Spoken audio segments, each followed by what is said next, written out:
A hot rod is a normal car that's been radically modified to look snazzier and drive faster.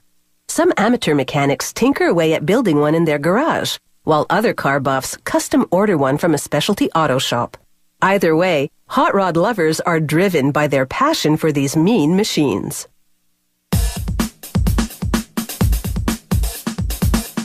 Hot rods are customized inside and out. The classic cars they start out as are pretty scarce these days, so specialty shops now design and build hot rod bodies from scratch, using state-of-the-art technologies. It all starts with curved steel rails, 4.5 meters long, that form the basis of the chassis. Every 30 centimeters, workers weld the rails to the car's frame. Next, they position cross members to reinforce the frame. With utmost concern for quality control, they'll assemble and install by hand the transmission, the suspension, and the shock absorbers, and weld those precisely aligned cross members to the curved rails. Elsewhere, someone polishes the stainless steel wings, which have been laser cut. These wings make up the hot rod's signature front grille.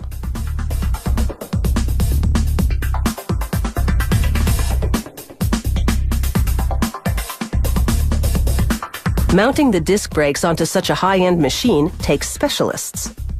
First, they screw the spindles to the suspension arm. Then grease the ball bearing mechanism. And finally, block the disc brake with a cotter pin to fasten the pieces together. The brake system has 4 calipers, 1 per wheel. Each one holds 2 brackets, called the brake shoes. They close down on the brake disc to slow down and stop the wheel's rotation. A couple of slide pins lock the caliper into place. Brake shoes are prone to wear, so their alignment and oiling must be perfect. The time has come to install a hydraulic device that reacts to the steering wheel's movement, directing the tie rods to turn the front wheels accordingly.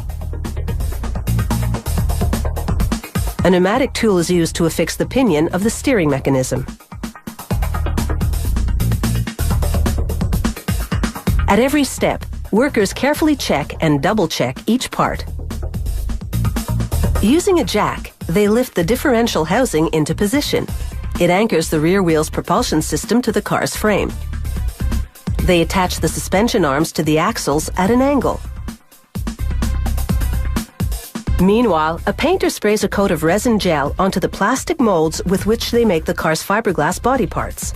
The gel coating eases extraction and gives the fiberglass a high-gloss finish. To mold the parts, a worker spreads resin on fiberglass cloth.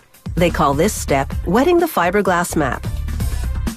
They lay the map on the mold, in this case a door mold. Then with a roller, carefully press out all the air bubbles. It takes about 40 minutes for the resin-impregnated map to solidify. Extracting the body part is a tricky procedure. They hammer wood wedges in between the hardened fiberglass and the mold. It's crucial to angle the wedge just right. Otherwise, the mold may collapse. It typically takes about 25 molded parts to make up a complete hot rod body. After 3 weeks' work, final assembly begins.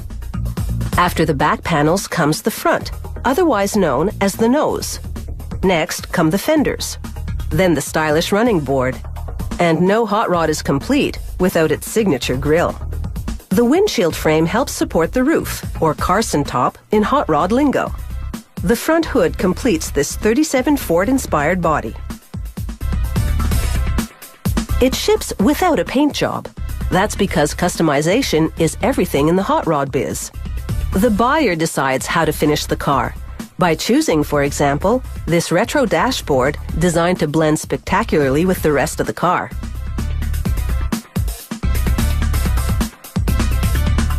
Even car junkies can be forgiven for struggling to keep up to speed with the ever-growing customization options out there.